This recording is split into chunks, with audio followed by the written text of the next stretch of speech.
Let's go over the telephone line and speak to Dr. Michael Augustus Akagbor. He is the Senior Programs Officer, Human Rights and Social Inclusion at the Center for Democratic Development, Ghana, CDD Ghana. Thank you so much, sir, for joining us here on the Morning Star. Thank you. Welcome. I'm happy to be on the program. Great. And so, CDD, you have some concerns in relation to the police's handling of the arrest of the protesters and everything that has happened afterwards. What exactly are the issues CDD is raising? Well, if you had seen the communique we put out, we had enumerated the number of the things that we thought that the police were doing that we had issues with. Basically, things that violate the rights and freedoms of individuals to exercise their civil and political rights to protest when they are not happy with how the state or the government is running the state. More importantly, we had issues with the manhandling and the brutality of citizens who were exercising those rights. We were also allowed and a refusal by the police to up to basically release the complete list of people or individuals who have been arrested during this protest. We had also been taken aback by the denial of access to legal counsel. Counsels for arrested persons were running from police station to police station trying to find where their clients may be. And the police was not forthcoming with information. So these are some of the issues we had raised with the arrest that had happened over the weekend from the demonstration.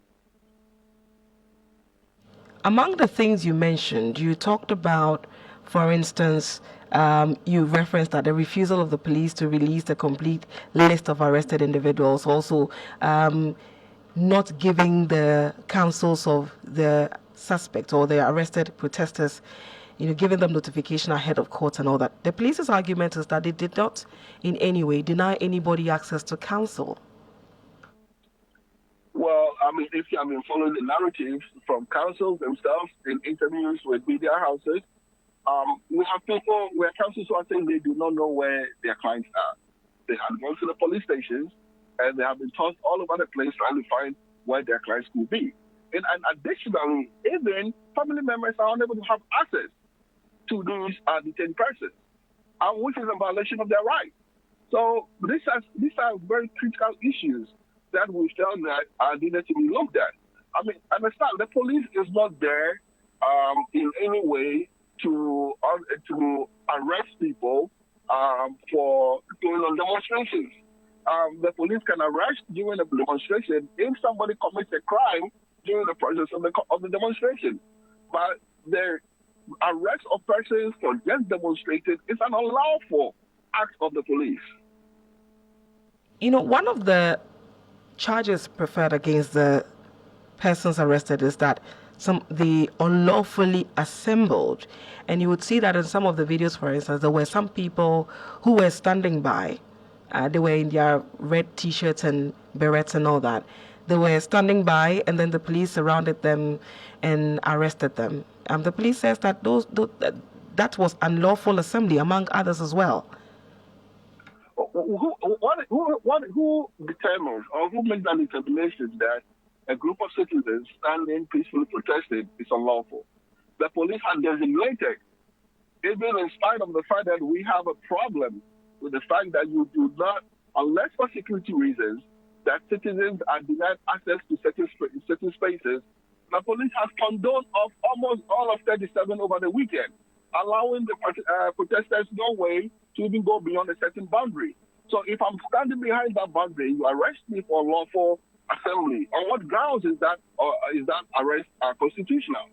Understand that the Constitution gives us under Article 21 the right to assemble and the right to protest. And these are cardinal rights of our democracy. These are not rights that the police should in any way be able to abuse because they do not like what citizens are doing. It is not for the police to determine how citizens, unless there's a commission of crime, how citizens should protest based on a certain prescribed mode of protest. That is not for the police to determine. Now, some have argued that civil society, the Ghanaian populace, among some members of the public, among others, are quick to criticize the police, for instance, when it comes to demonstrations, but are hesitant or reluctant to call out demonstrators. The reference, for instance, one of the lead convener for Democracy Hub, for instance, Oliver Bakavomawo, going to turn off the ignition of a vehicle and throwing the key away. They say that a good section of the public have been quite reluctant in criticizing that. But then again, everybody's pointing fingers at the police and saying that they manhandled, the citizens who were protesting. Well, that's why I have said that if for any time during the protest a crime occurs, the police have the right to execute the arrest to ensure that whoever commits that crime is brought to book. If the actions of Oliver constituted a crime in terms of his taking off the keys and throwing it away, then the police should be able to deal with him as a matter of law. We are not against the police as doing what they are duly supposed to be doing when a crime occurs. We will support the police, and we support the police in a matter of fact because they are the security forces that are responsible for the internal security and protection of individual rights.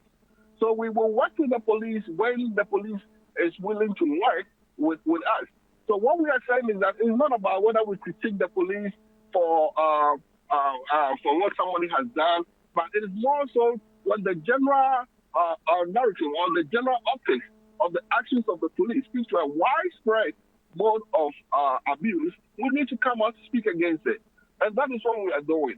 And more importantly, let me also say this. Look, when we look to see how the police engage with protesters, okay? When we see how they engage, especially with young protesters, there seems to be a discriminatory component to that. It's like the police having the mindset to go out and discipline young people for daring to even go on protest. And that is becoming very worrying because it's becoming a very common feature of how our police are dealing with young people. And we need to speak up against that. This country has a majority youth population than an older population.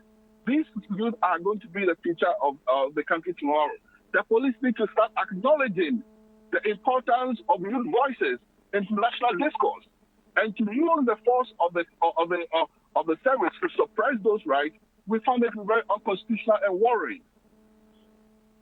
What if these concerns you're raising, if nothing is done about it, like you said, is a trajectory, it seems that is what the approach is. For instance, some have even raised concerns with regard to the number of police officers deployed to the courts when these protesters are being brought in. If this doesn't change, what are the consequences of it? Will it deter people from going out there to protest? No, we need to be very careful. The constitutional provisions for protest is to allow for citizens to vent. It's like you're in a relationship. Things are going bad and you're not speaking up.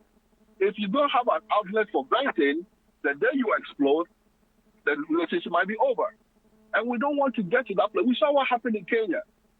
So when we keep bottling the anger of the youth, who are the majority of our state, we will keep bottling that anger, and we don't allow them to exercise the mechanisms of protest and demonstrations to vent. We are building our own. We are building a future we will not be happy with. Now, on the issue of the protest and then the police service and the relations therein, consistently we have these conversations with regard to how the police relates with protesters and all that. Is there not any learning taking place? I'm happy to answer that question. And I've been asking that same question myself every time. Now, this is not the first demonstration we've had in this country. We've had demonstrations since 92, before 92, today. I feel like the police is not doing much learning in terms of how to devise appropriate modes of engagement with protesters. And the police haven't really done a good job in that context. And I also believe that when it comes to understanding the fundamentals, right, that accrue to citizens to protest, our police is still yet to understand that these rights are sacrosanct to the democracy we are practicing. So maybe we need to have a better reorientation of our police force to understand that these rights that are in the Constitution are not there for show. They are there for a reason. They are there to ensure that we are able to express ourselves in ways that will not bring danger to the entire state.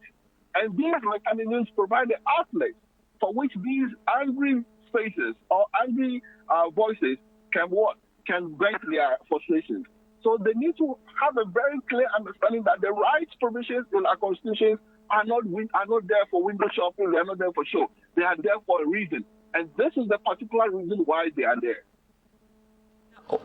Now, when you pay attention to the cause for which the youth were on the streets to protest, which is illegal mining, and the pushback they have gotten, for instance, from the police, if you look at the issue they are protesting and how the whole protest has been handled, is it a situation where we are losing focus of what the real problem is that needs fixing? Well, yeah, that's the irony of the story. The irony of the story is that these youth out there are protesting an issue of national concern. It's an issue that affects every one of us, including the police. So you would have thought that in hindsight of that understanding, there would have been a better way of allowing them to table their frustrations and grievances about the ongoing state of destruction of our ecosystem. So this is why I find it problematic that is because these are young voices. I mean, I would want to think that if these were protesters of an older generation, here Monday, PUC is about to go on a demonstration against Galamsey. I want to see how the police is going to handle that. Okay? So I feel like there's just this debate that young people should not, it's like we're wasting our time, you are wasting our time, and we have to teach you a lesson. And that mindset needs to change. This country belongs to for those of us here, those who are yet to come, and even those who are gone before us. And we all need to make sure that we work to secure and protect this country. So yes, the issues are very important. Galamsey is an issue that we have all been crying about. It's an issue that is destroying all our water bodies. We should not sit down and wish that these problems will go away. These problems are not going away. We need to find a solution to that. And if the Constitution gives us the right to protest, to bring that to the attention of government to act, then that should be how we should go about it. A part of your communique, you talk about Ghana being a signatory to the 1966 International Convention on Civil and Political Rights, and the need for us to uphold it. Can you elaborate a bit more on that? Well, the 1966 ICCPR, International Convention on Civil and Political Rights, says that every citizen or every individual have a right to peaceful assembly, and also which also finds convenience with our Article 21 of the Constitution, which says that we have the right to peaceful freedom of assembly, and also including the right to take part in demonstrations and processions and protests. So these rights are guaranteed. These are universal values of rights. These are universal declarations that say that when it comes to state-citizen governance relationship, the citizens have a role to play in the governance of the state. And this is how the citizen can become an active participant in governance. And that is why it is very important that we do not lose this right. Other than that, we are gradually moving into a state of authoritarianism. And we don't want to be in that state. Now, the president, for instance, when he took office in 2017, did say that Ghanaians should be citizens and not spectators. When you look at how protests in general have been handled recently, does it encourage citizens to be citizens and not spectators? I'll leave that for you I'll leave that for you to tell me if that has happened. If when citizens go out to protest, they are being citizens. That is exactly what the president meant when he took office. And we are taking him at his word. And the young people are also taking him at his word. And that is why they are channeling their grievances through the appropriate mechanism that the Constitution has provided them. So we do not need to oppress, or we do not need to abuse them when they take up these mechanisms as a way to express their anger as to what they think is going wrong with the country. All right, sir. Thank you so much for speaking to us. We're grateful for your time, sir. You're welcome. Thank you. You had us speak to Dr. Michael Augustus Akagbor.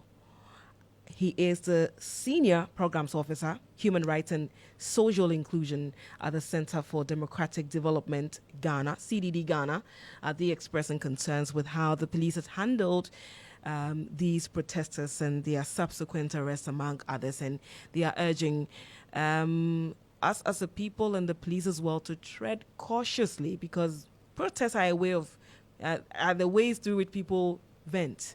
And so we need not let them bottle it up. This is still the Morning Star here on Star 103.5 FM.